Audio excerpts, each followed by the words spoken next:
The lights are flickering. And I'm not talking about the neon eagle over the I-80. I'm talking about your bank account. If you live in Solano County, you just lost $10.7 million. That isn't a corporate loss. That is your local tax revenue, evaporated in a single announcement. By February 22nd, 2026, the Fairfield Budweiser plant stops breathing. A 50-year-old titan, decommissioned. The official statement calls this modernization and the result of a thorough review. But the math? The math proves something far more clinical. This is a structural extraction. You are about to pay for the efficiency of a global conglomerate. The specific bill for the average household in this district? Expect a $600 annual surge in indirect costs, just to keep the city's water pipes from bursting. They told you this industry was a neighbor. The math proves it's a landlord, handing you an eviction notice for your stability. The Fairfield plant isn't just a building.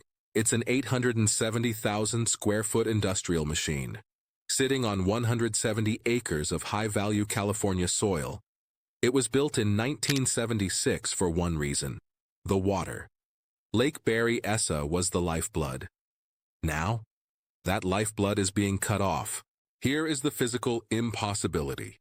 You cannot simply pivot a brewery of this scale. Local officials have admitted it.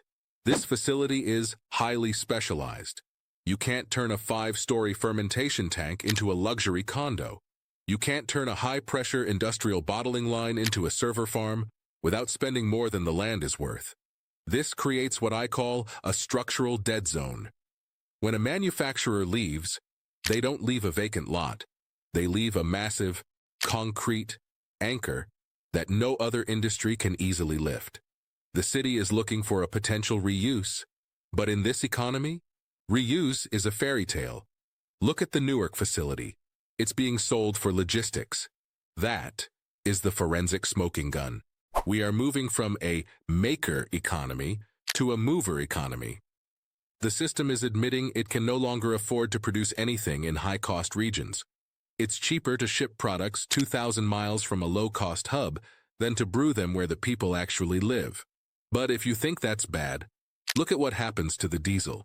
When you stop brewing locally, you start hauling. Every 6-pack consumed in the Bay Area will now require a multi-day burn of Class 8 truck fuel to get there. A region that prides itself on sustainability is now importing its carbon footprint via the I-80. And you're the one who will pay the logistics surcharge at the checkout counter. That's an extra $4 on every case of beer, just to cover the fuel and the rubber on the road. In the brewing world, we talk about the whole barrel, but in forensic economics, we talk about the downstream hemorrhage. A brewery of this size is the anchor tenant for the entire region's utility grid. When the plant goes dark, the water utility revenue doesn't just dip, it craters.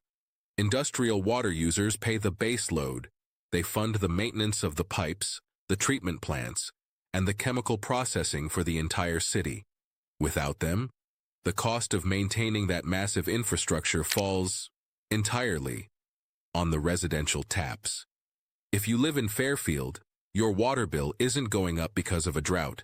It's going up because the biggest customer just walked out on the check.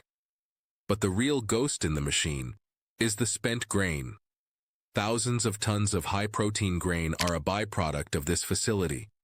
Where does it go? It goes to local California cattle feedlots. It is the cheapest, most efficient feedstock available to local ranchers. When this plant closes, that feed disappears. Local ranchers now have to buy grain shipped in from distant states. The price of local beef doesn't go up because of inflation. It goes up because the industrial symbiosis of the county was just decapitated. This is how a brewery closure becomes a $12 hamburger at your local diner. Then, there is the carbon dioxide. Large breweries are the primary collectors of food-grade CO2. This gas is used to package meat, freeze vegetables, and keep hospital supplies cold. When the capture tanks stop spinning, the local supply of CO2 vanishes. Every food processor in Northern California just saw their packaging cost double overnight. This will manifest as a spoilage tax on your grocery bill within 6 months. You are paying for the absence of a byproduct you didn't even know existed. Let's look at the cold forensic ledger. The parent company saw profits drop from $2 billion to $1 billion in a single year. They are in a defensive crouch. To protect the remaining balance sheet, they are sacrificing the 238 families in Fairfield. They offer roles elsewhere.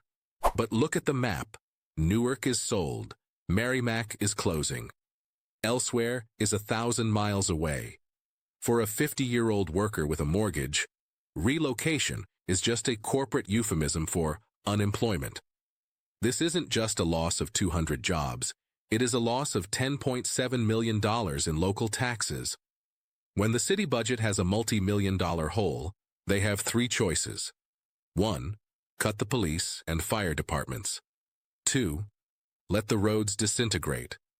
Or 3. Raise your property taxes. Usually, they choose all 3. This isn't just inflation. This is a pay cut.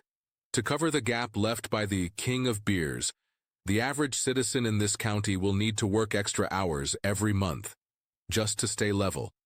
That is a week of your life, every year, stolen by a balance sheet optimization thousands of miles away. Official statements blame economic uncertainty and shifting trade policies. The company blames modernization. The truth is simpler. The system has decided that manufacturing in this environment is a legacy liability. You are living in a region that is being decommissioned in real time. The Fairfield plant was a landmark. The neon sign, the Christmas tree on the roof, the Clydesdales in the parade. It was the visual proof that we make things here. By February 22nd, 2026, that proof expires. The final blow isn't the closure itself. It's the realization that the infrastructure we rely on, our water, our roads, our food supply, is tethered to entities that have no loyalty to the soil. When the profit margin thins, they pull the plug. They leave you with the bill for the specialized wreckage. The trap is set.